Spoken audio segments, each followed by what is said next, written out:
ಕಮಲಕ್ಕೆ break.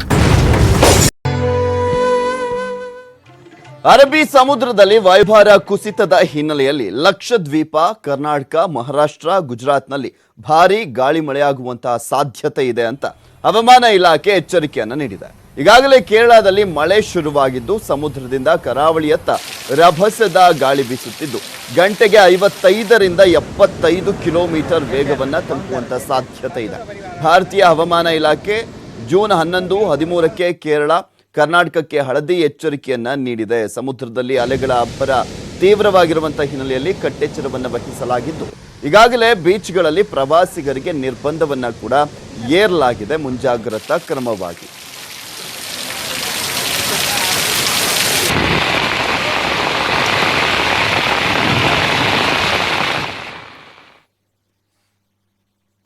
ಮುಂಬೈನಲ್ಲಿ ಭಾರೀ ಮಳೆಯಾಗಿದೆ. ವರ್ಣನ ಆರ್ಭಟಕ್ಕೆ ಜನ ತತ್ತರಿಸಿ ಹೋಗಿದ್ದಾರೆ. ತಡರಾತ್ರಿ ಇದ್ದಕ್ಕಿದ್ದಂತೆ ಸುರಿದಂತ ಮಳೆಗೆ ವಾಹನ ಸವಾರರಂತೂ ಪರದಾಟವನ್ನು ನಡೆಸಿದ್ರು. ಕೆಲವೆಡೆ ವಿದ್ಯುತ್ ಸಂಪರ್ಕ ಕಡಿತಗೊಂಡ್ರೆ ಇನ್ನೂ ಕೆಲವು ಕಡೆ ರಸ್ತೆಗಳಲ್ಲಿ ನೀರು ತುಂಬಿ ಹರಿತಾ ಇತ್ತು.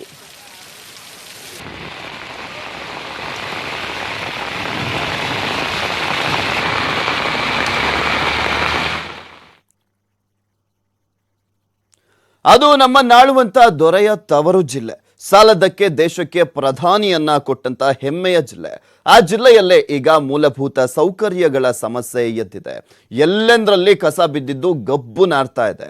ಇದಕ್ಕೆ ಕಾರಣ ಅಲ್ಲಿನ ನಗರಸಭೆ. ಯಾಕಂದ್ರೆ ನಗರಸಭೆ ಚುನಾವಣಾ ಫಲಿತಾಂಶ ಬಂದು 8 ತಿಂಗಳಾದ್ರೂ ಕೂಡ ಅಧ್ಯಕ್ಷ ಮತ್ತು ಉಪಾಧ್ಯಕ್ಷ ಆಯ್ಕೆನೇ ಇದುವರೆಗೂ ನಡೆದಿಲ್ಲ.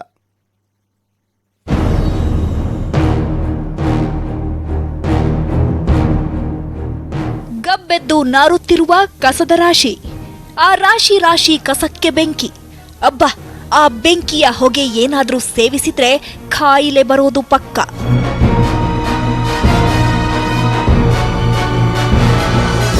ಈ ಕಸದ ರಾಶಿಯ ದೃಶ್ಯ ಕಂಡು ಬಂದಿದ್ದು ಬೇರೆಲ್ಲೂ ಅಲ್ಲ, ಮಾಜಿ ಪ್ರಧಾನಿ ದೇವೇಗೌಡರ ತವರು ಜಿಲ್ಲೆ ಹಾಸನದಲ್ಲಿ. ಜನಪ್ರತಿನಿಧಿಗಳು, ಅಧಿಕಾರಿಗಳ ಬೇಜವಾಬ್ದಾರಿಯಿಂದ ಜಿಲ್ಲೆಗೆ ಈ ಪರಿಸ್ಥಿತಿ ಬಂದಿದೆ.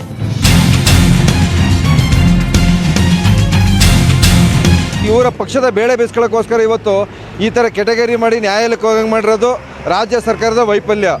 ಏನು ಏರಿಯಾಗಳಲ್ಲಿ ಹೋದರೆ ಕಸದಿಂದ ಹಿಡಿದು ಪ್ರತಿಯೊಂದು ಕಾಯಿಲೆಗಳು ಶುರು ಆಗ್ತಾ ಇದ್ದಾವೆ. ಈ ಮಳೆಗಾಲ ಶುರು ಆಗೋ ಸಮಯ, ಬೇಸಿಗೆ ಮತ್ತು ಈ ಮಳೆಗಾಲದ ಟೈಮಲ್ಲಿ ಈ ಹಲವಾರು ಕಾಯಿಲೆಗಳು ಬರ್ತವೆ. ಆ ಕಾಯಿಲೆಗಳಿಗೆ ಏನು ನಗರಸಭೆ ಸದಸ್ಯಗಳನ್ನ ಆಯ್ಕೆ ಮಾಡ್ತೀವಿ ಅವ್ರನ್ನ ಹೋಗಿ ಕೇಳಿದ್ರೆ ನಮ್ಗೆ ಅಧಿಕಾರನೇ ಸಿಕ್ಕಿಲ್ಲ, ನಾವೇನು ಅಂತಾರೆ. ಅವರೋಗಿ ಅಧಿಕಾರಿಗಳ ಹತ್ರ ಕೇಳೋಕೆ ಹೋದರೆ ಆಮೇಲೆ ಬರ್ರಿ ನಿಮ್ಗೆ ಇನ್ನೂ ಅಧಿಕಾರ ಇಲ್ಲ ಅನ್ನೋ ಆ ಥರ ನಿರ್ಲಕ್ಷ್ಯಗಳ ಮಾತುಗಳು ಬರ್ತಿದ್ದಾವೆ. ಈ ರೀತಿ ಸಮಸ್ಯೆಗಳಿದೆ. ದಯವಿಟ್ಟು ರಾಜ್ಯ ಸರ್ಕಾರ ಇದ್ರ ಬಗ್ಗೆ ಗಮನ ಹರಿಸಬೇಕು, ಆದಷ್ಟು ಬೇಗ ಇದು ಮಾಡಬೇಕು. ಇಲ್ಲಾಂದರೆ ರಾಜ್ಯ ಸರ್ಕಾರದ ವಿರುದ್ಧ ಸಾರ್ವಜನಿಕರು ರೊಚ್ಚಿಗೇಳುವಂಥ ಸಮಯ ಬಂದಿದೆ. ಯಾಕಂದರೆ ಹಲವಾರು ಕಾಯಿಲೆಗಳು ಬರ್ತಿದ್ದಾವೆ.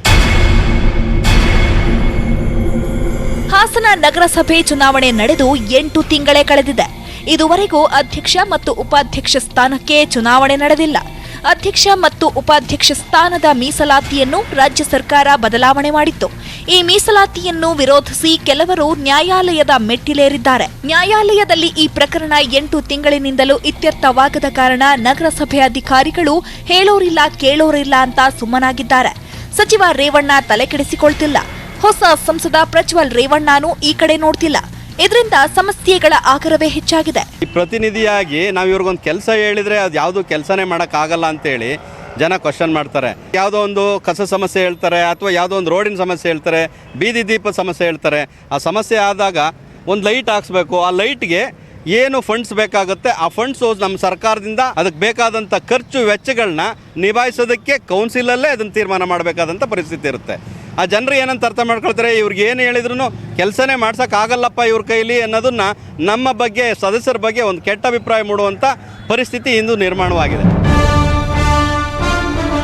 ಸಿಎಂ, ಸೂಪರ್ ಸಿಎಂ ಮತ್ತು ಮಾಜಿ ಪ್ರಧಾನಿಗಳ ತವರಿನಲ್ಲಿ ಹಿಂಗಾದ್ರೆ ರಾಜ್ಯದ ಪರಿಸ್ಥಿತಿ ಏನಾಗಬೇಡ.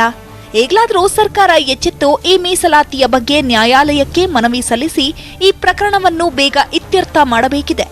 ಆಗ್ಲಿಲ್ಲ ಅಂದ್ರೆ ಅಧಿಕಾರಿಗಳಿಗಾದ್ರೂ ಬಿಸಿ ಮುಟ್ಟಿಸೋ ಕೆಲಸ ಮಾಡ್ಲಿ.